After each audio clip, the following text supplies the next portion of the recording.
Thank you, Speaker Sir. It's nice to be speaking for the first time in the new House in your presence. I stand in support of the Women's Reservation Bill.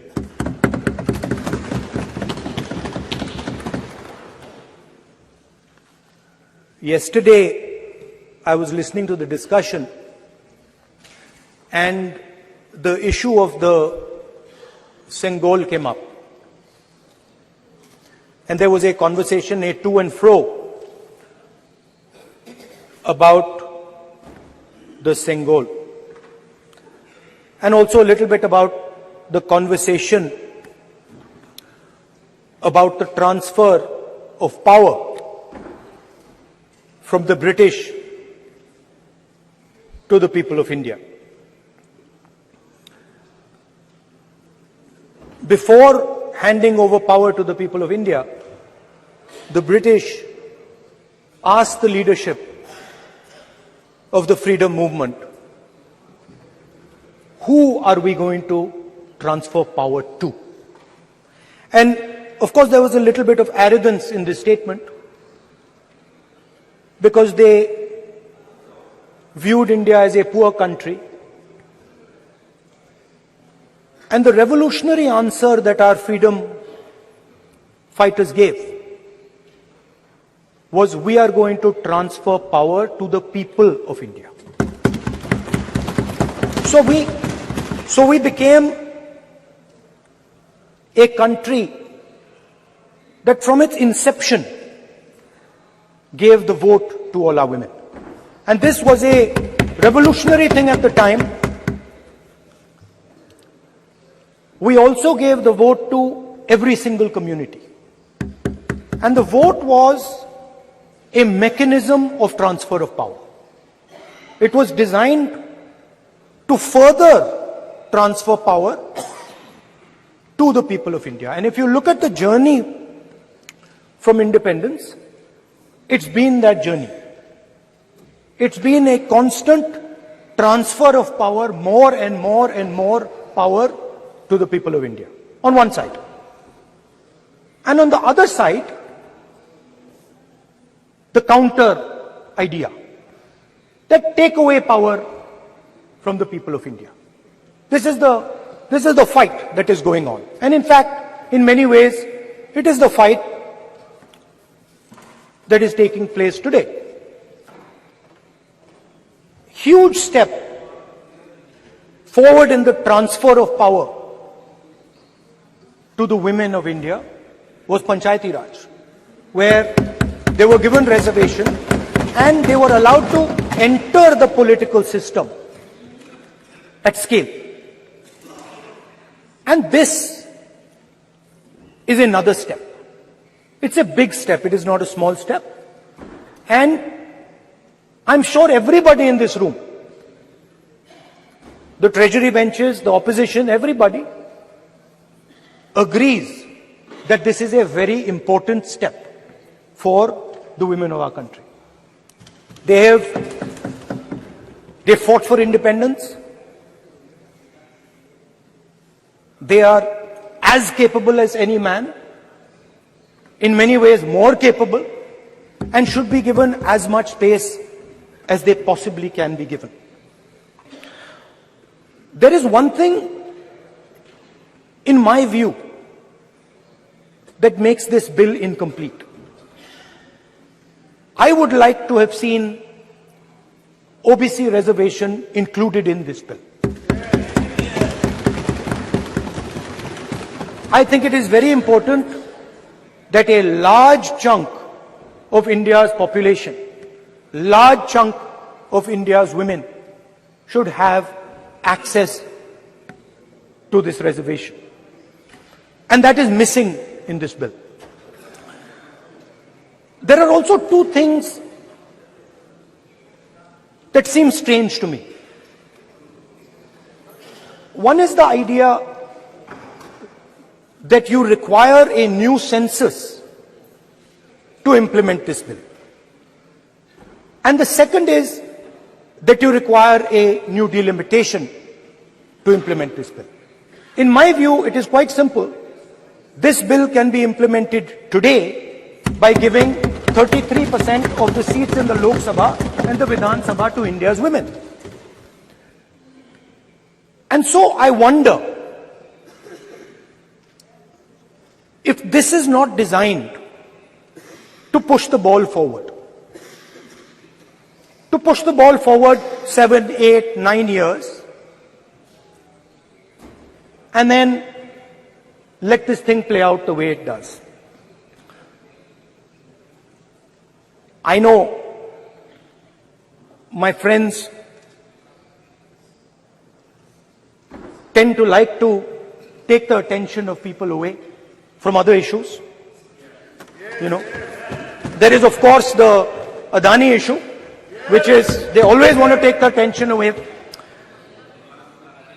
But there is another, I would like to say that. One of the things that, this is quite a nice building. Nice peacocks. Nice peacock feathers on the ground. Nice peacock feathers in the chair. It's a nice, tasteful building. But frankly, I would have liked to see the President of India in this process. The President of India is a woman. She represents the tribal community, and it would have been befitting to have her visible in this transfer from one house to the other. So one of the things that the government likes to distract from, of course, is Mr. Adani.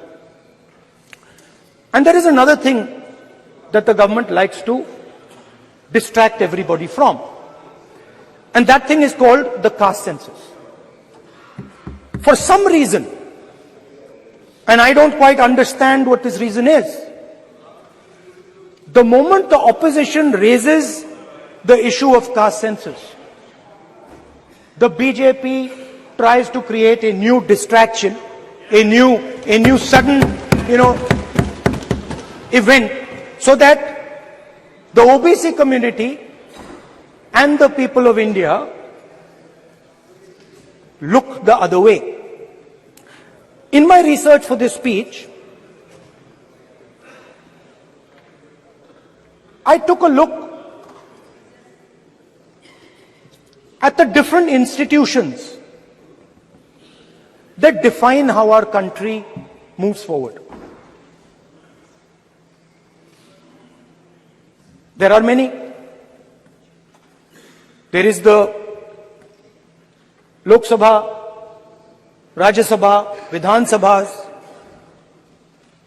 There is the bureaucracy. There is the press. And there's the judiciary. And I looked with an eye to understand what is the participation of the OBC community in these institutions. मतलब हमारे जो institutions हैं उनमें OBC की भागीदारी कितनी है, ये सवाल मैं पूछ रहा था और मैंने अलग अलग इंस्टीट्यूशंस में थोड़ा रिसर्च किया. जो सेंट्रल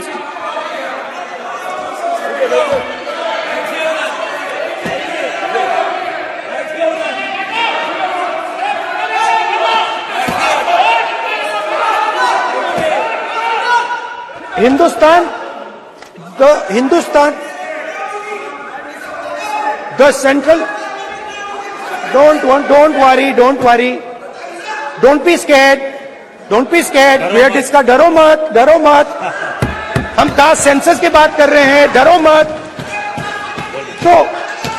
तो मैंने, I checked, simple thing I did, I said, look, what is the most important set of people in the government of India?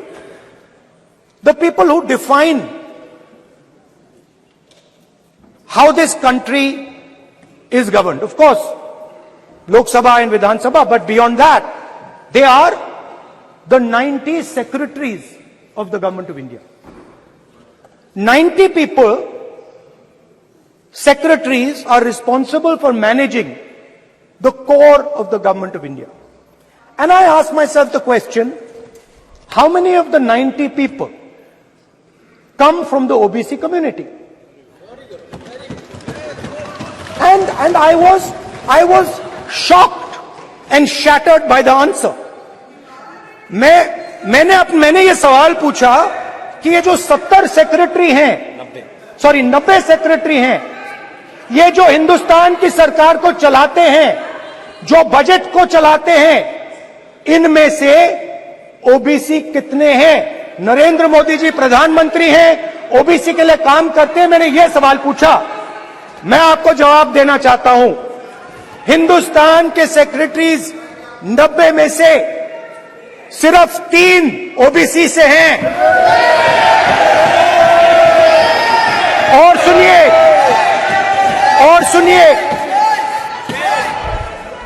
सुनिए, नहीं घबराइए मत, डरो मत। और सुनिए, ये जो सेक्रेटरीज हैं जो ओबीसी कम्युनिटी से हैं, ये हिंदुस्तान के सिर्फ 5% बजट को कंट्रोल करते हैं। मतलब अगर हिंदुस्तान का बजट 44 लाख करोड़ का है, तो ये 2.47 लाख करोड़ मतलब 5% कंट्रोल करते हैं। और सुनिए, मैं कर रहा हूं, मैं वहीं आ रहा हूं।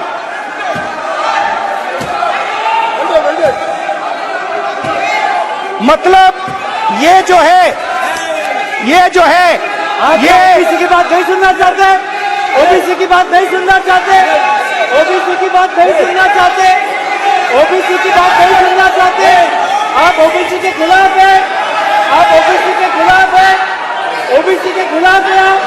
आप ओबीसी के अधिकार के बारे में नहीं सुनना चाहते, ओबीसी के बारे में नहीं सुनना चाहते, ओबीसी के प्रति न्याय नहीं चाहते, ओबीसी के प्रति न्याय नहीं होना चाहिए। ये सी दे आर नॉट शोइंग ये जो है, हाँ, मैं माननीय सदस्य से आग्रह करूंगा, एक मिनट रुकिए। माननीय सदस्य से मैं आग्रह करूंगा, एक तो ये महिला आरक्षण बिल है और दूसरा सभी माननीय सदस्य समान है। डरो मतो ये शब्द इस पार्लियामेंट में नहीं बोलना चाहिए।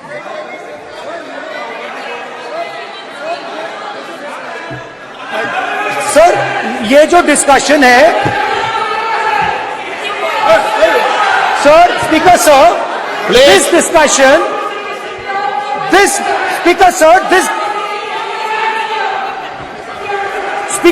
this discussion is about the transfer of power to the people of India. The women being one group of the people of India and the OBC community being another group of the people of India. And I am elaborating that the OBCs, who number a huge percentage, have 3% of the 90 secretaries of this country and control and define 5% of India's budget. This is an insult and a shame to the OBC community. ये OBC community का अपमान है। तो सवाल उठता है कि इस देश में कितने ओबीसी हैं, कितने दलित हैं, कितने आदिवासी हैं, और उस सवाल का जवाब सिर्फ कास्ट सेंसस से मिल सकता है। तो मेरा सरकार को एक सुझाव है, सबसे पहले ये जो महिला का बिल है, इसको आप पास कीजिए, आज पास कीजिए, ये जो आपके लागू कीजिए, और ये जो डिलिमिटेशन है जो आपने बोला है, और ये जो सेंसस है, इसकी कोई जरूरत नहीं है। 33% आप महिलाओं को सीधा दे दीजिए। और दूसरी बात, इसको बदलिए, इसको आप बदलिए। कैमरा नहीं है सर, कैमरा नहीं है, आपको ही दिखाएंगे सर, पूरा भाषण में आपको ही दिखाएंगे। ये आप बदलिए। ये जो लिस्ट है, ये ओबीसी समाज का अपमान है। 90 लोग हिंदुस्तान के सेक्रेटरी हैं, उनमें से 3 लोग ओबीसी समाज के हैं, 5% बजट को कंट्रोल करते हैं। तो जल्दी से जल्दी आप कास्ट सेंसस कीजिए, जल्दी से जल्दी जो हमने कास्ट सेंसस किया था उसका डेटा आप रिलीज कीजिए, और अगर आप नहीं करेंगे तो हम कर डालेंगे। Thank you. धन्यवाद।